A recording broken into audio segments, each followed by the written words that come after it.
छठा अध्याय 24वां श्लोक। कल हमने पढ़ा था कि भगवान ने जिस साध्य रूप समता का वर्णन किया था, उसी समता को प्राप्त करने के लिए अब आगे के श्लोक से निर्गुण निराकार के ध्यान का प्रकरण आरंभ करते हैं। 24वां श्लोक, छठा अध्याय।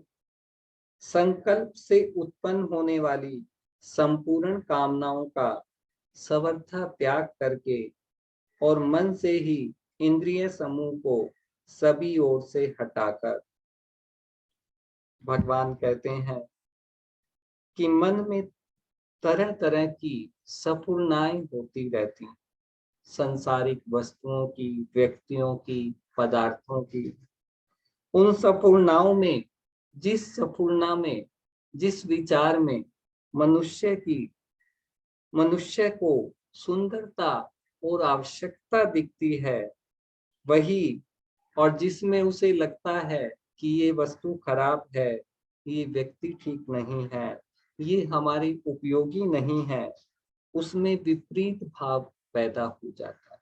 जो प्रिय लगती है उसे पाने की कामना पैदा हो जाती है, और जो प्रिय नहीं लगती है उसके लिए द्वेष उत्पन्न हो जाता है, विपरीत भाव उत्पन्न हो जाता है। वह सफलताएं भी धीरे धीरे संकल्प बन जाती कि हम किसी को देखते ही प्रसन्न होते हैं, किसी को देखते ही हमारे मन में क्रोध उत्पन्न होता है, या हमारे मन में अच्छे भाव उत्पन्न नहीं होते हैं। ये हमारे मन में संकल्प बन जाते हैं, और संकल्प में ऐसा होना चाहिए और ऐसा नहीं होना चाहिए, यह कामना उत्पन्न होती है कि मुझे सुख की स्थिति बनी रहे, सुख और दुख की स्थिति न आए। इस तरह की कामनाएं उत्पन्न होती रहती हैं। इन उत्पन्न होने वाली कामनाओं का, संकल्प से उत्पन्न होने वाली कामनाओं का सर्वथा त्याग कर देना चाहिए।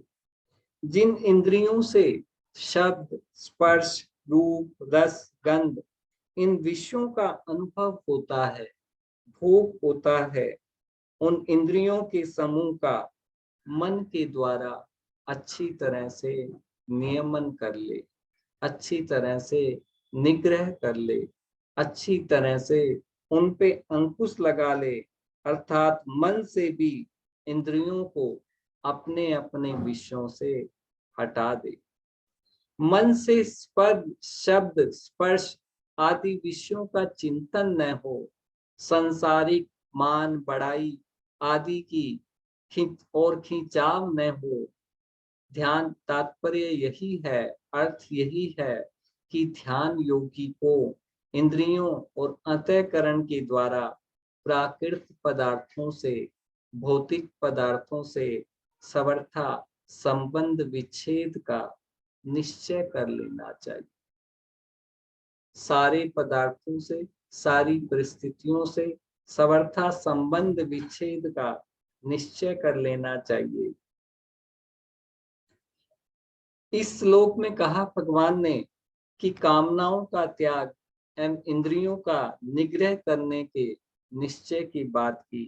अब कामनाओं का त्याग और इंद्रियों का निग्रह कैसे हो, अगले श्लोक में बताते हैं। धैर्य युक्त बुद्धि के द्वारा संसार से धीरे धीरे उपराम हो जाए और मन बुद्धि को परमात्म स्वरूप में सम्यक प्रकार से स्थापना करके फिर कुछ भी चिंतन न करे। साधन करते करते प्राय साधकों को उकताहट होती है, निराशा होती है कि ध्यान करते हुए इतना दिन हो गए, इतना समय बीत गया, पर तत्व की प्राप्ति नहीं, परमात्म तत्व की प्राप्ति नहीं हुई, आत्म ज्ञान की प्राप्ति नहीं हुई। अब क्या होगा और कैसे होगी, कब होगी, इस बात को लेकर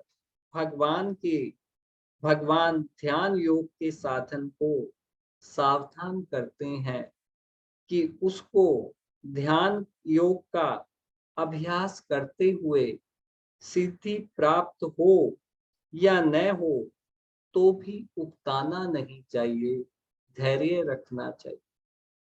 कि सिद्धि प्राप्त हो या ना हो उसे धैर्य रखना चाहिए, उकताना नहीं चाहिए।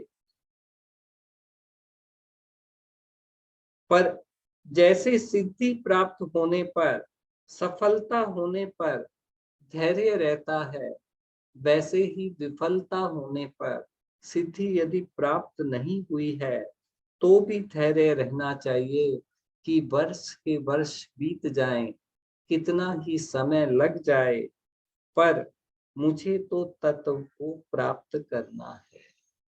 चाहे कुछ हो जाए, मुझे तो परमात्म तत्व को प्राप्त करना ही है।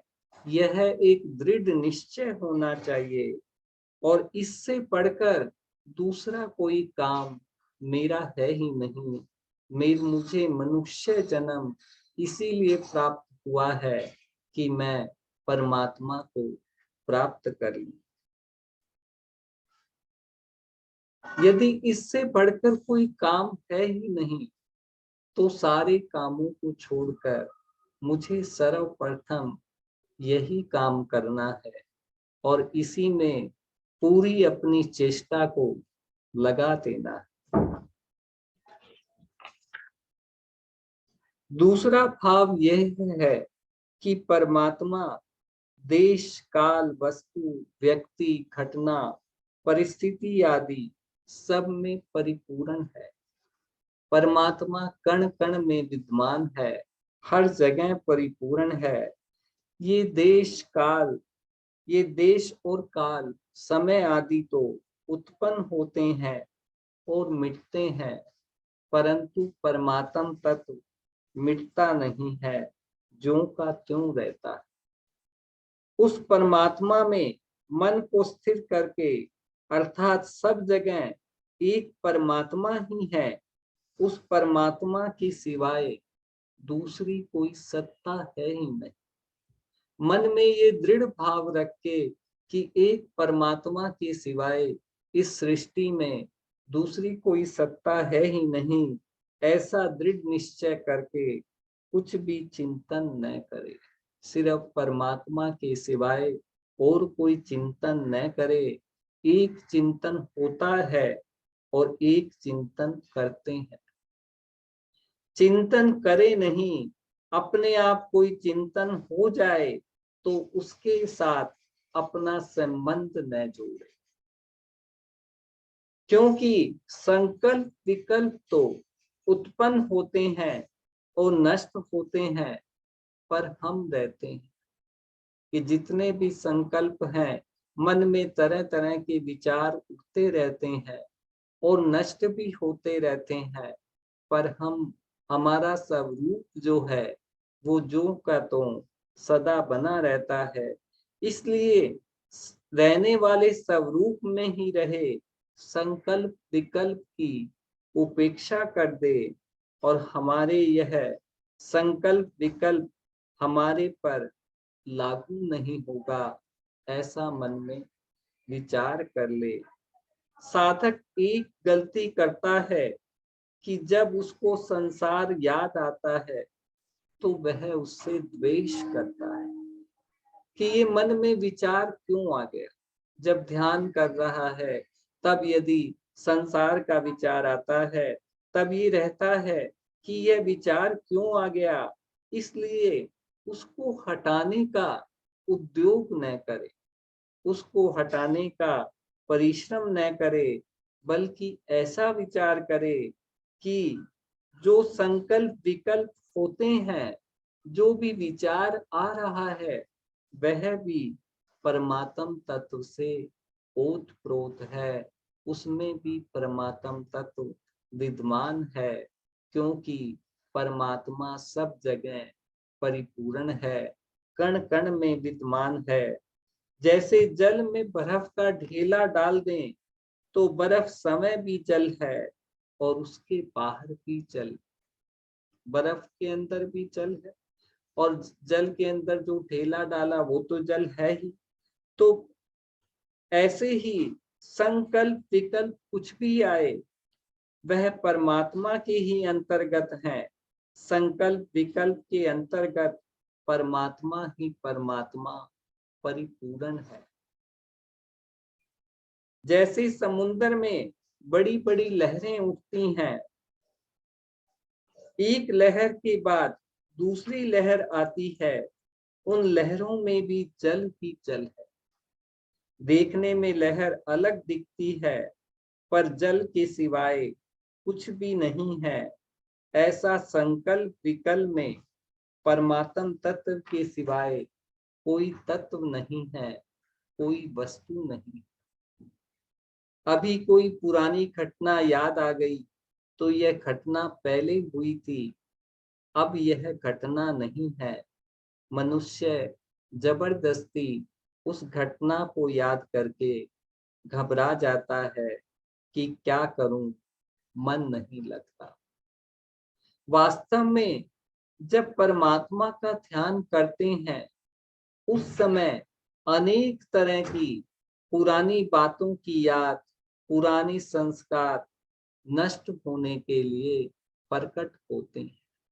जब ध्यान करते हैं उस समय भी बहुत सी पुरानी बातें, पुरानी यादें नष्ट होने के लिए प्रकट होती है, परंतु साधक इस बात को समझे बिना उनको सत्ता देकर, उनको पकड़कर उनको और मजबूत बना लेता है।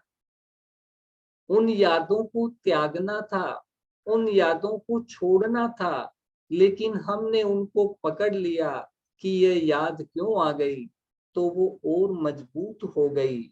इसलिए उसकी उपेक्षा कर दें, उसको न अच्छा समझें न बुरा समझें, वे जैसे उत्पन्न हुई वैसे ही नष्ट हो जाएंगी। हमारा संबंध परमात्मा के साथ है, हम परमात्मा के हैं और परमात्मा हमारा है। परमात्मा हर जगह परिपूर्ण है। उस समय उस परमात्मा में हमारी स्थिति सब समय में है, ऐसा मानकर चुप बैठ जाए, अपनी तरफ से कुछ भी चिंतन न करे। ध्यान करते हुए अपनी तरफ से कोई चिंतन न करे, अपने आप चिंतन हो जाए तो उसे पकड़े नहीं, उससे संबंध नहीं जोड़ें, फिर वृत्तियां अपने आप शांत हो जाएंगी और परमात्मा का ध्यान स्वतः होगा, अपने आप होगा। कारण कि वृत्तियां जो हैं, हमारी जो प्रकृति है, हमारा जो स्वभाव है, वो आने जाने वाला है और परमात्मा सदैव रहने वाले हैं, जो स्वतः सिद्ध है, जो हमें अपने आप प्राप्त है। उसमें करना क्या पड़ेगा, करना कुछ है ही नहीं। परमात्मा तो हमें प्राप्त है ही, हम उसी के अंश हैं। साधक ऐसा ध्यान मान लेता है कि मैं ध्यान करता हूँ, चिंतन करता हूँ, यह गलती है। जब सब जगह एक परमात्मा ही है तो क्या चिंतन करें, क्या ध्यान करें। समुद्र में लहरें होती हैं पर जल तत्व में न लहरें हैं न समुद्र है। जल तत्व में न लहरें हैं न समुद्र है, ऐसे ही परमात्म तत्व में न संसार है न आकृति है न आना जाना है। वह परमात्म तत्व परिपूर्ण है, सम है, शांत है, निर्विकार है और स्वतः सिद्ध है, हमें प्राप्त है। उसका चिंतन करना नहीं पड़ता, उसका चिंतन क्या करें, उसमें तो हमारी स्थिति स्वतः है, हर समय है। व्यवहार करते समय भी उस परमात्मा से हम अलग नहीं होते, बल्कि निरंतर उसमें रहते हैं। जब व्यवहार वाली वस्तुओं को आदर देते हैं, महत्व देते हैं, तब विक्षेप होता है, रुकावट होती है। 26वां श्लोक। अस्थिर और चंचल मन जहां जहां विचरण करता है, वहां वहां से हटाकर इसको एक परमात्मा में ही भली भांति लगाए। साधक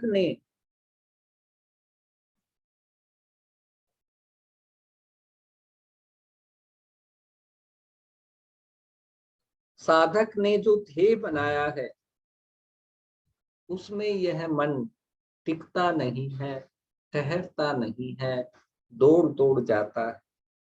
अतः इसको अस्थिर कहा जाता है। यह मन तरह तरह के संसारिक भोगों का, पदार्थों का चिंतन करता है। अतः इसको चंचल कहा गया है। तात्पर्य यह है कि यह मन न तो परमात्मा में स्थित होता है और न संसार को ही छोड़ता है।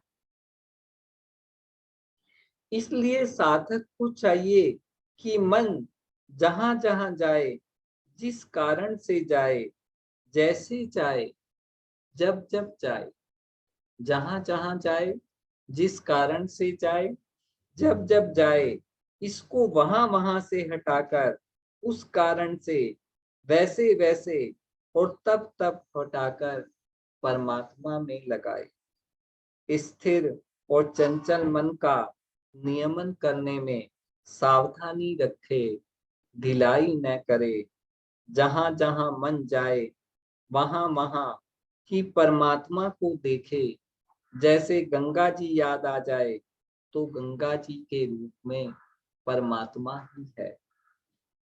गाय याद आ जाए तो गाय के रूप में परमात्मा ही है। यदि कोई व्यक्ति याद आ जाए, कोई मनुष्य याद आ जाए, तो उसमें भी परमात्मा ही है, परमात्म तत्व ही उसमें परिपूर्ण है। पिछले अध्याय में हमने पढ़ा था कि योगियों को, ज्ञानियों को, जो जिन्होंने परमात्म तत्व प्राप्त कर लिया है, उनको कोई प्राणी दिखाई नहीं देता। उसमें जो तत्व है, कि जैसे सोने के गहनों में सोना ही तत्व है, ऐसे ही प्रत्येक प्राणी में परमात्म तत्व ही तत्व है। वास्तव में तो उसकी सत्ता जो है, वो उसी से है। उसके बिना उसकी सत्ता ही नहीं है। इस तरह मन को परमात्मा में लगाए। दूसरी दृष्टि से गंगा जी आदि सत्ता रूप से परमात्मा ही परमात्मा है, क्योंकि इनसे पहले भी परमात्मा थे। इनके मिटने पर भी परमात्मा भी रहेंगे और इनके रहते हुए भी परमात्मा ही है। इस तरह परमात्मा का चिंतन करे।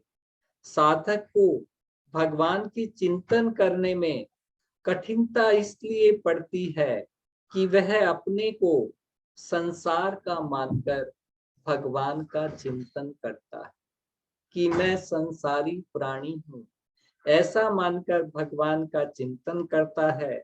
अतः संसार का चिंतन स्वतः होता है, अपने आप होता है।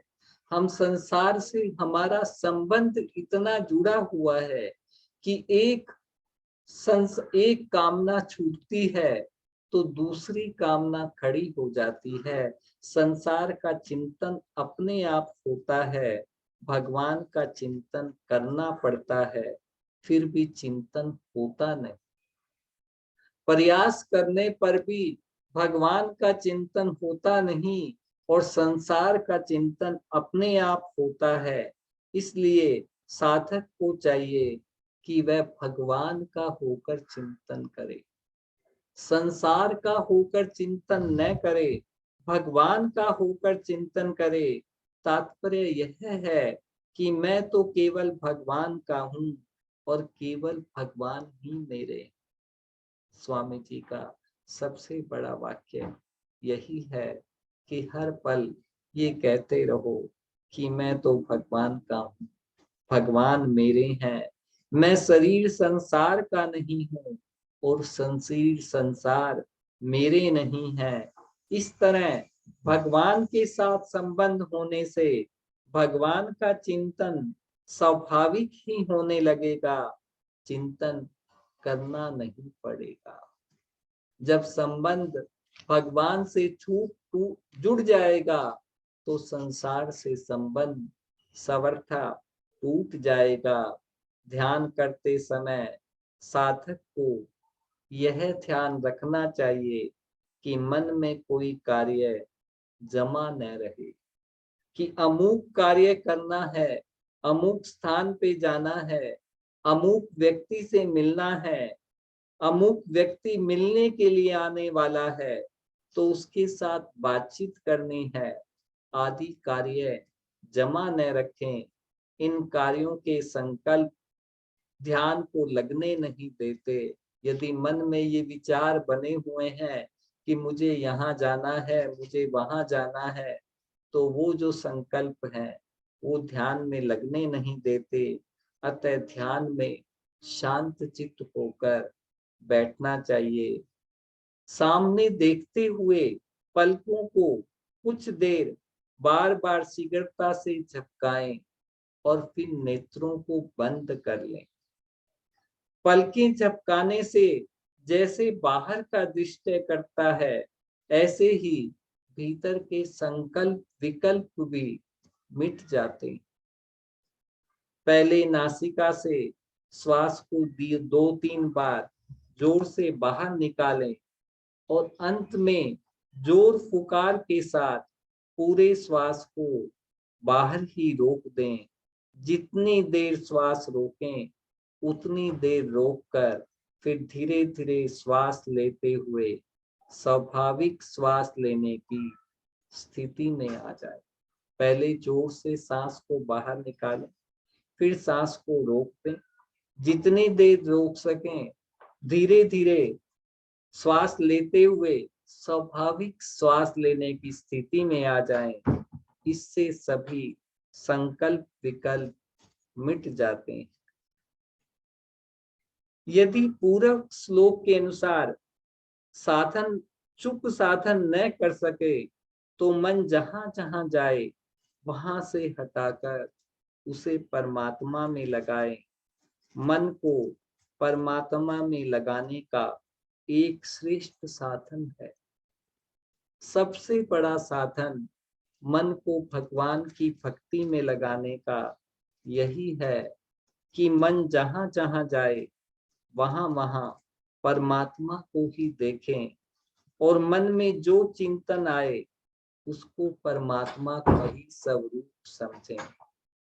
जो भी चिंतन आए उसे परमात्मा का ही स्वरूप समझें। आज इतना ही। बोलो वृंदावन बिहारी लाल की जय। जय जय जय श्री राधे श्याम। जय जय श्री राधे श्याम। बोलो स्वामी राम सुखदास जी महाराज की जय। जय सबको राम राम। जय। सबको राम राम, सबको राम राम।